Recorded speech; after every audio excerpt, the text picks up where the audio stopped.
Okey, video kali ini adalah mengenai cara-cara bagaimana kita menghidupkan mesin. Okey. Kalau awak nampak dekat sini, ini adalah mesin smau. Mesin smau ni menggunakan arus AC ataupun DC. Kita boleh menggunakan dua-dua arus tersebutlah. Jadi kalau dekat sini, ini adalah kabel untuk elektrod. Kita klaimkan elektrod dekat sini. Dan dekat sebelah sini adalah klem bumi lah. Klem bumi. Dan kita boleh menggunakan kabel tersebut, kita letakkan di negatif ataupun positif. Kalau kita nak direct current, kita ubah je lah, negatif ke positif, positif ke negatif. Begitulah. Jadi sekarang saya akan tunjukkan cara nak menghidupkan mesin smau ni. Yang pertama sekali, kita mestilah cocok kabel pin ni.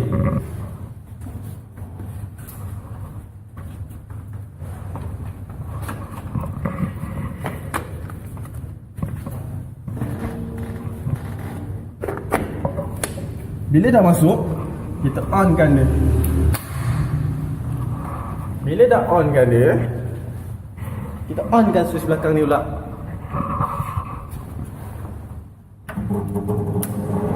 Dan kipas dia pun berpusing. Anda akan nampak, ni ampere, 106 ampere. Jenis current ni lah kita gunakan.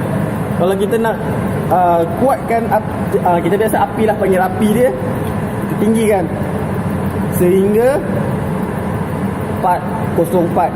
Tapi 404 ni kita tak gunakan lah. Biasa range purata yang biasa kita gunakan untuk membuat larian straight beat ni biasanya 90 hingga 110.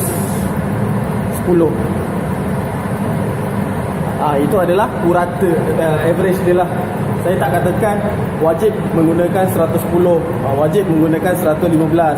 Tak. Purata dia 90 sehingga 110. Arus ni bergantung kepada elektrod. Kalau kita pakai elektrod 3.2, maksudnya arus yang kita gunakan mestilah besar berbanding dengan elektrod 2.6. Jadi kita menggunakan arus yang lebih kecil lagi lah.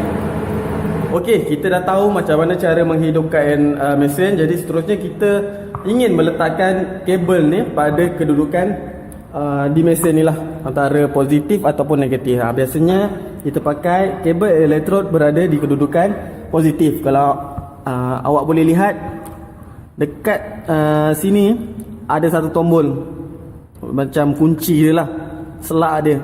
Dan pastikan selak ni masuk pada selak yang berada di hadapan ni. Okey, nampak kalau tak dia takkan masuk. Masukkan dan pusingkan. Jadi klem pun samalah, dia ada tombol dia juga. Dia ada tombol dia juga. Dan kita masukkan ikut selak tu. Okey. Dan seterusnya earth clamp ni, kabel bumi ni, kita letakkan pada jig ataupun besi yang ingin kita welding ataupun kita kipal. Letak je mana-mana. Contohnya saya letakkan di bahagian sini. Pastikan besi itu tiada cat ataupun penebat yang mengalir.